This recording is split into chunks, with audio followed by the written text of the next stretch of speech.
out in the world, it was with downcast eyes and sealed lips. She was like a butterfly, full of color and vibrancy when she chose to open her wings, yet hardly visible when she closed them. Her modesty was like a cloak that she put on, and so adorned in meekness and discretion, it seemed she passed almost hidden from people, so that betimes they would speak in front of her as if she were not there.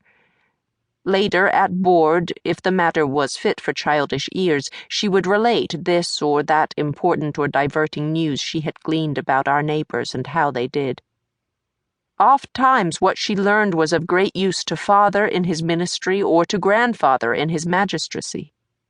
I copied her in this, and that was how I learned I was to loose her. Our neighbor, Goody Branch, who is midwife here, had sent me off to her cottage to fetch more groaning beer, in the hope that it would cool my mother's childbed fever. Anxious as I was to fetch it back for her, I stood by the latch for some minutes when I heard my mother speaking. What she spake concerned her death. I waited to hear Goody Branch contradict her, to tell her all would be well, but no such words came. Instead, Goody Branch answered that she would see to certain matters that troubled my mother, and that she should make her mind easy on those several accounts. 3 days later we buried her. Although it was spring according to the calendar, the ground was not yet thawed. So we set a fire on the place my father had chosen, between the graves of my twin brother Zuriel, who had died when he was 9 years old, and my other infant brother, who had not tarried here long enough for us to name him.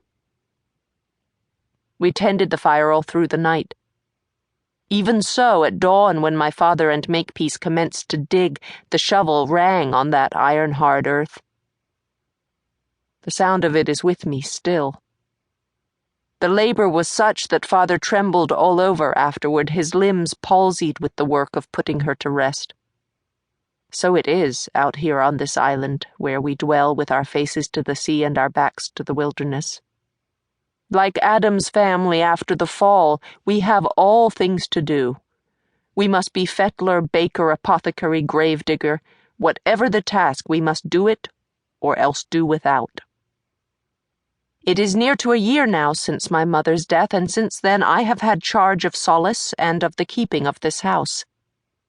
I miss my mother, as I know father does, and Makepeace too in his way, although his affections are less warmly worn than ours. His faith also seems stronger in the way he is able to accept what befalls us as the working of divine will. We have all spent many sore days and nights examining our souls and our conduct to read what lesson the Lord intended for us in taking her so soon. What failings and sins he did mean to punish in us.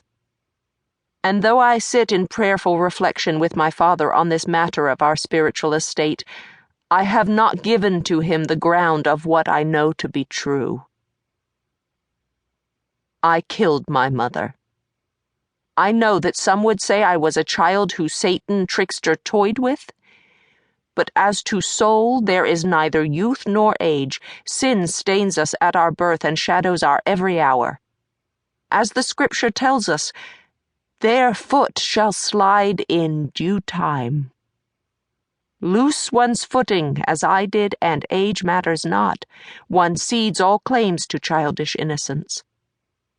And my sins were not mere nursery mischief, but matters etched in stone upon the tablets of mortal error. I broke the commandments, day following day, and I did it knowingly. Minister's daughter. How could I say otherwise? Like Eve, I thirsted after forbidden knowledge, and I ate forbidden fruit.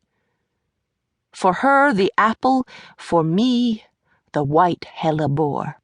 Different plants, proffered from the same hand. And just as that serpent must have been lovely, I see him, his lustrous, shimmering scales pouring liquid over Eve's shoulders, his jewel eyes luminous as they gazed into her own.